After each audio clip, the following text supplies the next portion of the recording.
10వ శివభక్తుడు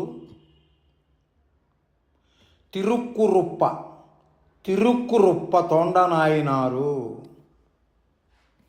తిరుక్కురుప్ప తొండనాయనారు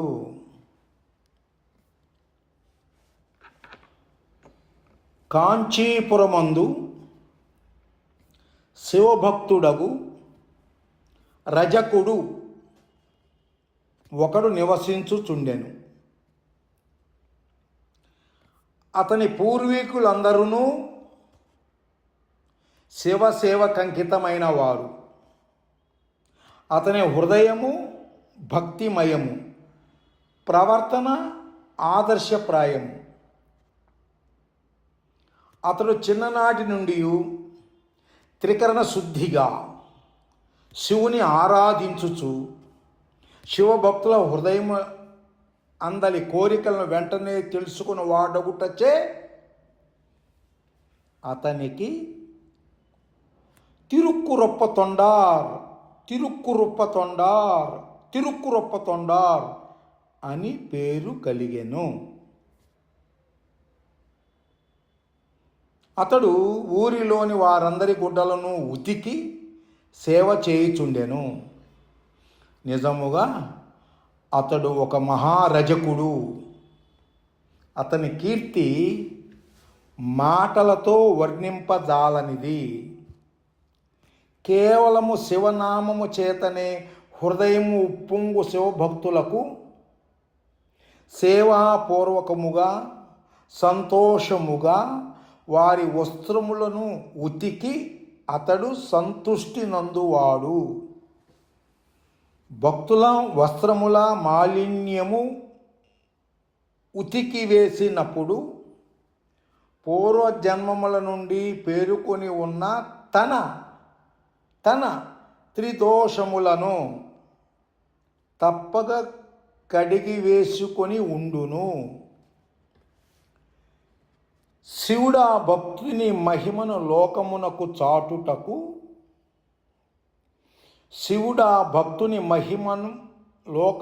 చాటుటకు చలిగానున్న ఒక దినమున మాసిన వస్త్రములతో ఒక బీద ముసలవాని వేషము తాల్చి నాయనారు వద్దకు వచ్చెను. తొండ నాయనారు అతనిని చూచి అతని ఉద్దేశ్యమును గ్రహించి సంతోషముగా, అయ్యా, మీరెందుకు చాలా అలసి ఉన్నట్లున్నారు? మీ వస్త్రమును ఇవ్వుడు, శుభ్రమునర్చెదనని అడిగాను. అంతటా ఆ శివయోగి, నిజమే, ఈ వస్త్రము ధరించలేనంత మలినముగా ఉన్నది, కానీ తీక్షణమైన ఈ చలిగాలికి రక్షణగా నాకున్నది ఇది ఒక్కటియే. రాత్రి వేళల చలిని నేను భరించలేను. సూర్యాస్త సమయమునకు ముందే దీనిని ఉతికి ఎండబెట్టి తేగలిగితివేని దీనిని తీసుకువెళ్ళి తొందరగా తెచ్చి ఇమ్ము అనెను. తొండనార్ సాయంకాలమునికే తెచ్చి ఇచ్చేదని చెప్పగా యోగి ఆ వస్త్రముని ఇచ్చుచు, జ్ఞాపకముంచుకో, సకాలములో వస్త్రము నీయకున్న నా దేహమును బాధించిన వాడగుదువు అని గట్టిగా చెప్పాను. తొండనార్ రేవునకు వెళ్ళి గుడ్డను నీళ్లలో నానబెట్టి చౌడులో ఉడకబెట్టి మాలిన్యము పోయిన తరువాత నీరు పోవుటకు గుడ్డను గట్టిగా పిండి చివరకు ఎండబెట్టు సమయమునకు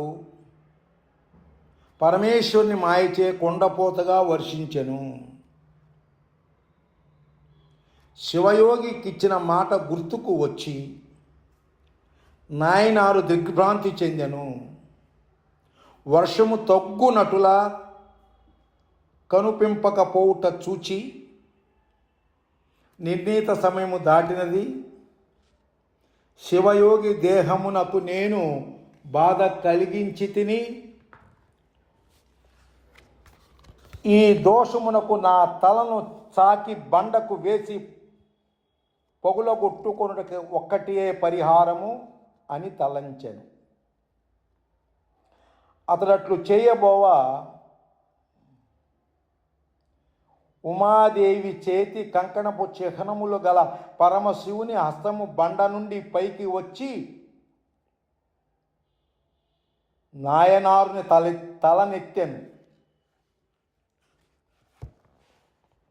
వర్షపు జల్లుల బదులు దేవతలు పుష్పవర్షము కురిసినది. ఉమాసహితుడై పరమశివుడు నందివాహనము నెక్కి కైలాసము నుండి ప్రత్యక్షమయ్యాను. తొండనాయనారు చేతులు జోడించి నమస్కరించుచుండగా పరమశివుడు, అద్వితీయమైన నీ సేవా తత్పరతను లోకమున కెరింగించితిమి. శివలోకమునకు వచ్చి నాతో ఎల్లప్పుడూ వసింపుము అని అనుగ్రహించి తిరోహితుడయ్యెను.